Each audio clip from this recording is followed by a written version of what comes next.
Easy Bangla প্রথম পত্রের পক্ষ থেকে আমি চলে আসছি সাকিব আপনাদের নতুন একটা টপিকে। যেহেতু কিউআর কোড স্ক্যান করছেন আমার চেহারা দেখার জন্যই না স্যার, এই কবিতার ব্যাখ্যার জন্য, তো সুতরাং আমি ব্যাখ্যা দিতে চলে আসছি। আজকে পড়ব নবম দশম শ্রেণীর একটা দুর্দান্ত কবিতা, ওমর ফারুক। এই কবিতাটা লিখছেন কে?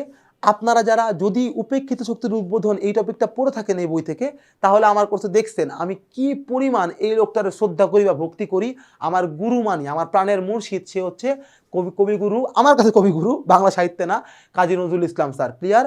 কেন ওনাকে উনি বিদ্রোহী কবি বলে আমি ওনাকে পরিচয় করতে চাই না। বিদ্রোহী ওনার একমাত্র পরিচয় না স্যার, এর বাইরেও ওনার অনেক বড় পরিচয় আছে। সবচেয়ে বড় কথা, ওমর ফারুক এই কবিতাটা যেই জিনিস নিয়ে লেখা সেইটা নজরুলের অন্তরের কথা। নজরুল কি চায় স্যার? একটা সুন্দর রাষ্ট্র ব্যবস্থা যেখানে রাষ্ট্রনায়ক অসহায়, অন্যায়, অবিচারের বিপক্ষে দাঁড়াবে এবং অসহায়দের পক্ষে দাঁড়াবে। নজরুল ইসলাম নিজে একজন অসহায় ছিলেন।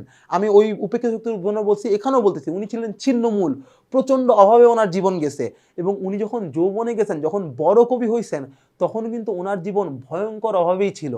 তবুও এই লোকটা অভাবে ছিল, একসময় তার অর্থনৈতিক অবস্থার পরিবর্তন ঘটছে। একটা হয় কি, আমরা যখন গরিব থেকে বড় লোক হই, আমাদের অহংকার, হ্যাঁ ভাই চিনো ভাই আমারে, এরকম ভাব চলে আসে আর কি। নজরুল ইসলাম কিন্তু এরকম ছিলেন না। উনি মোটামুটি সচ্ছল হওয়ার পরও ওনার লেখায়, ওনার চিন্তায় সবসময় উনি ওনার শিকড়কে ভুলেন নাই। একজন ছিন্নমূল, একজন অসহায় মানুষের প্রতি যে প্রেম বা মমত্ব থাকা দরকার তা সবসময় বলে গেছেন। এবং সবচেয়ে বড় কথা, আমার গুরুদেব কখনোই কোনো অন্যায়কে প্রশ্রয় দেন নাই, সকল অন্যায়ের বিরুদ্ধে উনি কথা বলছেন। উনি ওমর ফারুক কবিতা অনেকেই মনে করতেন ইসলামিক কবিতা, যেহেতু আমাদের খলিফা ওমর ফারুক দ্বিতীয় যে খলিফা তাকে নিয়ে লেখা। অবশ্যই এখানে ইসলামের খলিফা, ইসলামের আলাপ করা হয়েছে, কিন্তু এখানে ইসলাম ধর্মের আলাপটা বড় করে হয় নাই। এখানে বড় করা কি হয়েছে? ওমর ফারুকের ন্যায় বিচার, উনি কিভাবে ন্যায় প্রতিষ্ঠা করলেন, উনি কিভাবে অন্যায় করলে ওনার নিজের ছেলেকে উনি পিটায় খুন করে ফেলছেন মদ খাওয়ার অপরাধে, এটা উল্লেখ করছেন। এবং শুধু তাই না, একজন রাষ্ট্রপ্রধান হয়ে কেমনে অভাবীর ঘরে ঘরে নিজের কাঁধে করে খাবার দিয়ে আসছেন, এই বিষয়গুলো উপস্থাপন করে ন্যায় বিচার কাকে বলে, এই জিনিসটা ওমর ফারুক কবিতায় নজরুল দেখানোর চেষ্টা করছেন। এবং উনি চান যে ইসলাম নামে যেই সূর্য ছিল, সেই সূর্য এখন জোনাকি পোকার মতো ক্ষীণ হয়ে গেছে। নজরুল আশা করেন অমন চমৎকার এই ইসলাম আবার ফেরত আসবে ওমর ফারুকের মতো ন্যায় বিচারকদের হাত ধরে। তো এই জিনিসটার মধ্যে কিন্তু আমরা কি দেখতে পাচ্ছি, আমাদের নজরুল ইসলাম যে আসলে অসহায়ের বন্ধু, সেটা তার এই বক্তব্যে কিন্তু প্রকাশ পায়। তাহলে এইবার আসেন, কথা একদমই বাড়ানো যাবে না, আমাদের প্রথম যেই কাজ কবি পরিচিতি, সেটা নিয়ে একটু আলাপ করব। দেখেন স্যার, নজরুল ইসলাম সাহেব কখন জন্মগ্রহণ করেন স্যার? উনি 1899 সালে জন্মগ্রহণ করেন। মোস্ট ইম্পর্টেন্ট সাল, কারণ এই সালে আরো বিখ্যাত দুইজন লেখক, একজন হচ্ছে জীবন বাবু মানে জীবনানন্দ দাশ, এবং একই সাথে স্যার বনফুল মানে বলাইচাঁদ মুখোপাধ্যায়, এই দুইজন এই একই সালে জন্মগ্রহণ করেন 1899। তাই এই সালটা মোস্ট ইম্পর্টেন্ট বলে বাংলা সাহিত্যে কাউন্ট করা হয়। শুধু তাই না, উনি পশ্চিমবঙ্গে মানে ওপার বাংলা জন্মগ্রহণ করেন। যদিও ওপার বাংলা এখন ইন্ডিয়া হয়ে গেছে, কিন্তু নজরুল যখন জন্মান তখন কিন্তু দুইটা বাংলাই ছিল, তখন ইন্ডিয়া বাংলাদেশ বলে আলাদা কিছু ছিল না। এবার আসি তার উল্লেখযোগ্য কাব্যগ্রন্থ। অগ্নিবীণা বিশের বাণী অনেক বিখ্যাত, কিন্তু আমি ওটাকে দাগাবো না স্যার, আমি মেনলি দিব ছায়ানট, চক্রবাক, সিন্ধু হিন্দল, প্রলয় শিখায়, চারটা বেশি ইম্পর্টেন্ট। কেন স্যার? এই দুইটা অনেকবার বোর্ডে আসছে, সো এটা নিয়ে আলাপের কিছু নাই। এই চারটাই বরং রিসেন্ট, মানে এই দুটো অনেকবার মানে স্যার প্রচুর আগে আসছে, আর এই চারটা স্যার রিসেন্ট গত 5-7 বছরে এই চারটাই ঘুরে ঘুরে আসে, তাই চারজনকে ইম্পর্টেন্ট। উপন্যাস স্যার বাদনহারা, মৃত্যুক্ষুধা, কুহেলিকা, ভেরি গুড স্যার। আমি এর মধ্যে মৃত্যুক্ষুধা আর কুহেলিকাকে একটু ইম্পর্টেন্ট তালিকায় রাখবো স্যার। দেখেন এখানে অনেক বইয়ের নাম দেওয়া আছে, আমি সবগুলোকে দাগাই না এই কারণেই, যেগুলো যেগুলো রিপিটেড প্রশ্ন হয় সেগুলোকে আমি প্রায়োরিটি দাগাবো এবং আপনারা সেটা মাথায় রাখবেন। সামনে আগান স্যার। গল্পের গ্রন্থের মধ্যে স্যার রিক্তের বেদন খুবই ইম্পর্টেন্ট গল্পগ্রন্থ, এবং ব্যথার দান। শিউলিমালা ভালো বই, কিন্তু ব্যথার দান আর রিক্তের বেদন ওনার সবচেয়ে জনপ্রিয় দুটো গল্পের বই, ছোট গল্পের বই। শেষ স্যার ওনার প্রবন্ধ গ্রন্থ যুগবাণী, যেখান থেকে আমরা উপেক্ষিত শক্তির উদ্বোধন পড়ছি। যুগবাণী খুব বিখ্যাত। এবং আরেকটা বিখ্যাত হচ্ছে রাজবন্দির জবানবন্দি, আরেকটা প্রবন্ধ গ্রন্থ আছে, সেটা হচ্ছে রুদ্রমঙ্গল। এটা জেনে রাখেন স্যার, রুদ্রমঙ্গল নজরুলের খুবই দুর্দান্ত একটা প্রবন্ধ গ্রন্থ। Clear sir? রুদ্রমঙ্গল প্রবন্ধের মধ্যেই কিন্তু আমরা কি খুঁজে পাই স্যার? রুদ্রমঙ্গল প্রবন্ধের মধ্যেই কিন্তু আমরা খুঁজে পাই হচ্ছে আমার পথ নামে সেই দুর্দান্ত প্রবন্ধ, যেখানে কিভাবে একজন মানুষ নিজের স্বকীয় চেষ্টায় সফল হতে পারে এইসব কথাবার্তা বলা। তেমন দুর্দান্ত প্রবন্ধগুলোর মধ্যে কিন্তু রুদ্রমঙ্গল একটা, রাজবন্দী জবানবন্দি একটা, আর যুগবাণী একটা। Clear sir?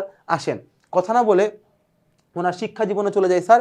একটু দেখবেন নজরুল ইসলাম সাহেব স্যার ময়মনসিংহ জেলা পর্যন্ত স্যার হাই স্কুল মানে ক্লাস 10 পর্যন্ত পড়াশোনা করেন, যতটুকু এখানে বলা স্যার, ওখানে সরাসরি বলা নাই স্যার, কিন্তু উনি ক্লাস 10-এর বেশি উনি পাস করতে পারেন না। উনি এসএসসি পরীক্ষা বা ওই আমলে এন্ট্রান্স পরীক্ষা ওটা উনি পাস করতে পারেন না, উনি 10 পাস করা একটা লোক।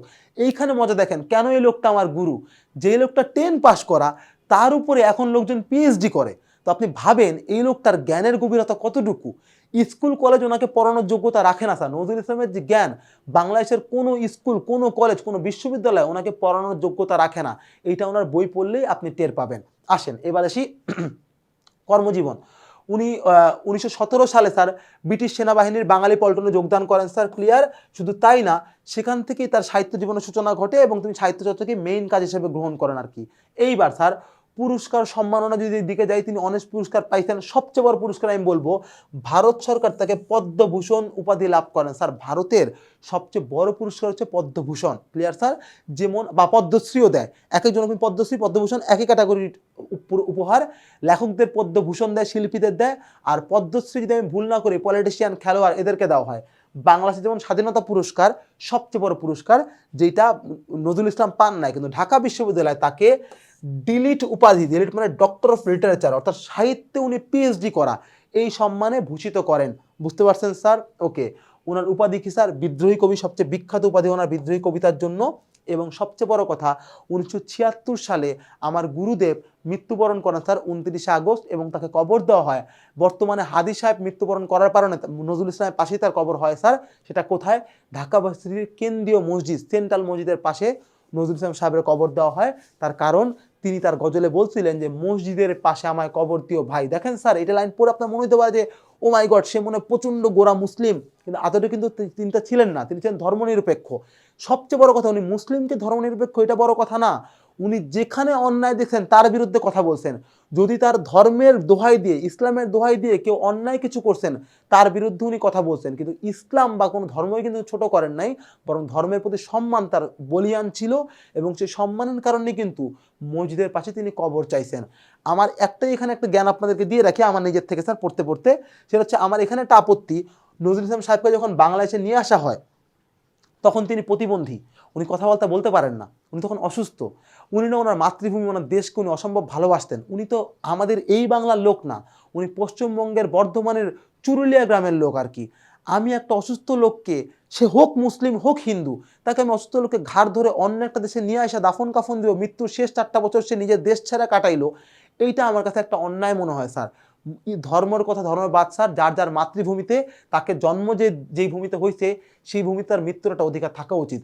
নজরুল ইসলামেরও যদি ইন্ডিয়া বলেন বা পশ্চিমবঙ্গ বলেন, যেই নামে আপনি ডাকেন না কেন, সেইখানে যদি তিনি মারা যেতেন তাতেই মনে হয় ভালো হইতো, এবং তারপরও তাকে আমরা জাতীয় কবি বানাইতে পারতাম, এতে কোনো অপরাধ হইতো না স্যার, ক্লিয়ার। কিন্তু আমার মনে হয় তাকে নিয়ে আসাটা আমার কাছে মনে হয় কিছুটা অংশ ভুল বলে আমার কাছে চিন্তা হয় আর কি।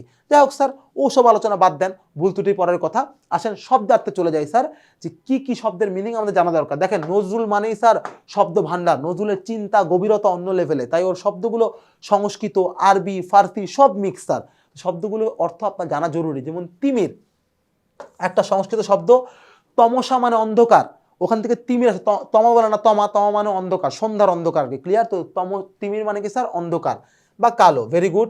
পয়গম্বর, এটা ফার্সি শব্দ, যার মানে হচ্ছে আল্লাহ প্রেরিত দূত বা নবী। হ্যাঁ স্যার, ওকে।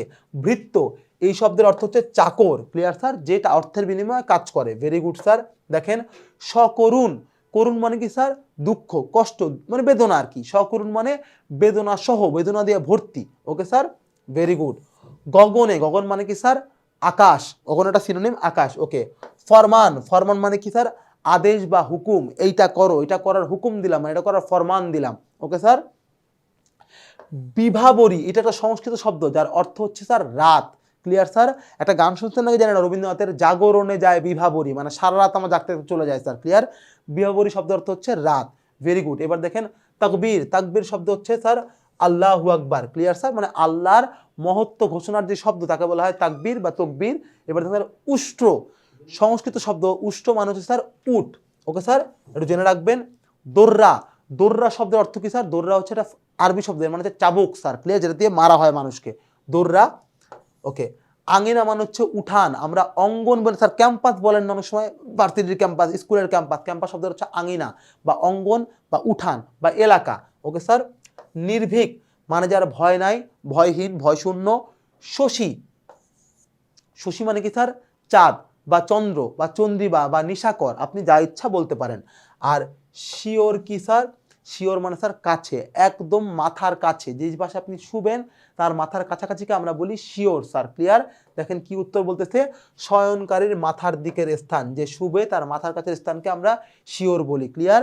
এই কটা শব্দার্থ যদি আমি একটু ক্লিন করে দিচ্ছি, এই কটা শব্দার্থ যদি আপনারা একটু জেনে রাখেন তাহলে কবিতাটা বুঝতে এবং অর্থ করতে বা ব্যাখ্যা করতে কিন্তু আপনাদের জন্য সুবিধা হবে। ওকে স্যার, এইবার আসেন মূল ভাব। এই যে কাব্যগ্রন্থটা, এই কবিতাটার নাম ওমর ফারুক, এটা নজরুল ইসলামের জিঞ্জির নামে দুর্দান্ত একটা কাব্যগ্রন্থ থেকে নেওয়া হয়েছে। এইবার স্যার জিঞ্জির কাব্যগ্রন্থের ব্যাপারটা একটু বলবো, মানে কবিতার ব্যাপারটা একটু বলবো, তার আগে একটু বলি স্যার, একটু দেখেন জিঞ্জির কাব্যগ্রন্থ থেকে নেওয়া। এইবার একটু খেয়াল করেন, আপনার মূল ভাবটা আমি একটু সরে গেলাম, এর পাশে একটু বোঝেন। এই মূলভাবে কবি সাহেব কি বলার চেষ্টা করতেছে? কবি সাহেব বলতেছে, ভাই শোনো, ইসলাম একটা গনগনা সূর্য ছিল, সেই সূর্য এখন নিভু নিভু, ও এখন জোনাকির আলোর মতো হয়ে গেছে। তার কারণ কি? ইসলামের যে আসল উদ্দেশ্য, ন্যায় বিচার প্রতিষ্ঠা, শান্ত সাম্য একটা সমাজ তৈরি করা, সেটা ইসলামে এখন আর নাই। যেটার আমি শেষ নমুনা দেখছিলাম হজরত মোহাম্মদের পরে হজরত ওমর রাদিয়াল্লাহু তাআলা আনহুর মাধ্যমে। তার কারণ মহানবী বলে গেছিলেন যে যদি কেউ বাই এনি চান্স, মহানবী তো শেষ নবী, যদি কেউ আমার পরে নবী হইতো তাহলে সে যোগ্যতা রাখে একমাত্র ওমর। তো এই কথায় প্রকাশ পায় মহানবীর মতো যে ন্যায় বিচার প্রতিষ্ঠা করতে পারে এমন ব্যক্তি একমাত্র ওমর ফারুক, এবং ওনার খলিফা শাসনামলে সবচেয়ে বেশি ন্যায় বিচার প্রতিষ্ঠা হয়। কবি সাহেব দেখাচ্ছেন উনি নিজে দাসকে উটের পিঠে চড়ার নিজে পায়ে হাইটা গেছেন। শুধু তাই না, ওমর ফারুক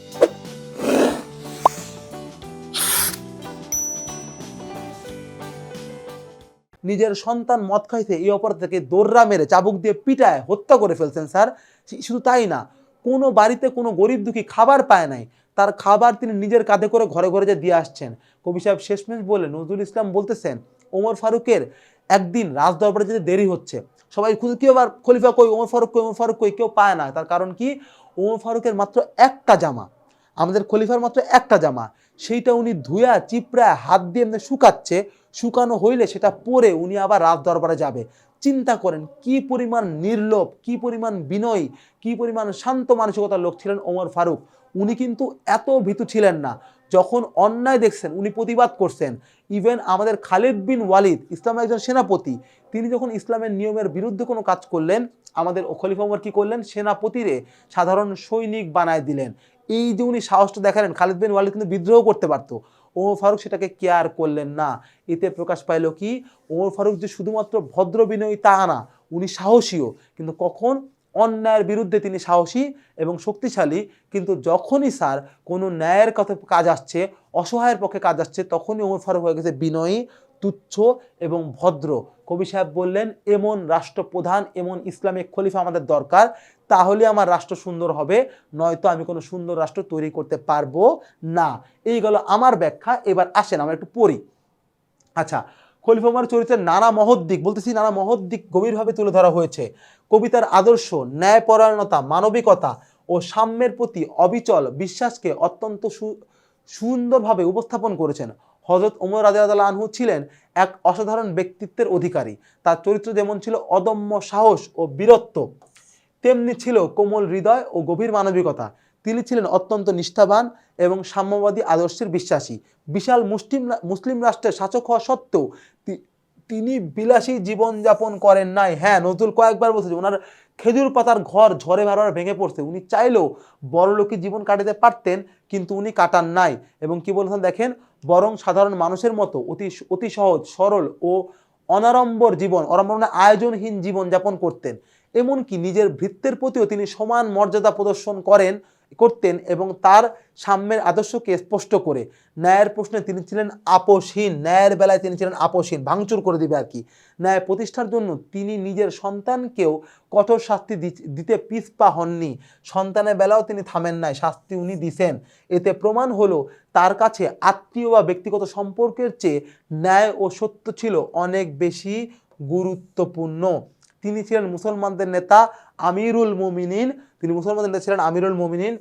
কবি নজরুল এই মহান মানুষটিকে আদর্শ মানব চরিত্রের প্রতীক হিসাবে কবিতায় উপস্থাপন করেছেন, যাতে মানুষ তার জীবন আদর্শ অনুসরণ করে নিজেকে মহৎ ও আদর্শবান মানুষ হিসেবে গড়ে তুলতে পারেন। মূল ব্যাপার কিন্তু এইটা, ওমর ফারুকের চরিত্রকে আপনার সামনে তুলে ধরা, যে ভাই ওনার মতো মহৎ হওয়ার চেষ্টা করেন, তাহলেই আপনি পারবেন একটা সুন্দর রাষ্ট্র তৈরি করতে, বা উনি একটা মেইন আদর্শ আইডিয়াল হইতে পারে ওনার চরিত্রকে কপি করার জন্য, যে কিভাবে করলে আসলে একটা প্রকৃত মানুষ হওয়া যায়। বুঝতে পারছি স্যার? সবাই বুঝতে পারছি? তাহলে কথা না বলে আমাদের শেষ আলাপটায় চলে যাব স্যার, সেইটা হচ্ছে গুরুত্বপূর্ণ তথ্য। ওমর ফারুক কবিতার কিছু গুরুত্বপূর্ণ তথ্য আমরা জানবো। কি কি তথ্য স্যার? ভালো করে দেখবেন। এক, ওমর ফারুক কবিতাটি কাজী নজরুল ইসলামের জিঞ্জির কাব্যগ্রন্থ। জিঞ্জির স্যার এক ধরনের বিখ্যাত ছুরির নাম, যার এ পাশেও ধার ও পাশেও ধার, দুধারওয়ালি তরোয়ার, তারা বলা হয় জিঞ্জির। তো এই নামে কবিতার বই লেখেন, সেই বই থেকে ওমর ফারুক কবিতাটা নেওয়া। Very good. কবিতায় 2 নম্বর, কবিতায় খলিফা হজরত ওমর রাদিয়াল্লাহু আনহুর জীবনাদর্শ তুলে ধরা হয়েছে। কবিতাটা মূলত ইতিহাস নির্ভর এবং খলিফা ওমরের জীবনের উপর লেখা একটা কবিতা, যে ওনার জীবনের আদর্শগুলো কি কি। 3, কবিতার বীরত্ব, কোমলতা, নিষ্ঠা ও ন্যায়পরায়ণতার কথা বলেছেন। কবিতার মধ্যে তার বীরত্বের কথা, তার কোমলতার কথা, তার নিষ্ঠার কথা ও ন্যায়পরায়ণতার কথা, অর্থাৎ ওমর ফারুক কি কি গুণের অধিকারী ছিলেন তা এই কবিতায় ব্যাখ্যা করা হয়েছে। 4টা গুণ ভালো করে খেয়াল করবেন, কাজে লাগবে স্যার। এবার আসেন 4 নম্বর প্রশ্নে। ওমর রাদিয়াল্লাহু আনহু সাম্যবাদী দৃষ্টিভঙ্গিতে বিশ্বাস করতেন। ওমর রাদিয়াল্লাহু আনহু সমতায় বিশ্বাস করতেন, তিনি অসমতায় বিশ্বাস করতেন না। 5 নম্বর কি স্যার? বিশাল সাম্রাজ্যের শাসক হয়েও তার জীবন ছিল সহজ ও অনাড়ম্বর। স্যার অনেক বড় একটা সাম্রাজ্যের শাসক, তার অনেক সম্পত্তি, স্যার অনেক কিছু, তবুও তার জীবন ছিল অনেক সহজ এবং অনাড়ম্বর, মানে স্যার আয়োজনহীন। উনি কোনো হুটহাট অনেক ফুর্তি উনি করতে পারেন, যেমন আমাদের রাজারা মানে রাষ্ট্রপতিরা যেটা করে স্যার, সরকার প্রধানরা করে, কিন্তু ওমর ফারুক ক্ষমতা থাকা সত্ত্বেও সেই কাজগুলো করেন নাই। স্যার দেখেন 6 নম্বরে, তিনি নিজের ভৃত্যের সঙ্গে সমান মর্যাদার আচরণ করতেন, নিজের চাকরকেও উনি তুচ্ছ করতেন না, বরং সম্মান দিয়ে উনি রাখতেন। Okay sir.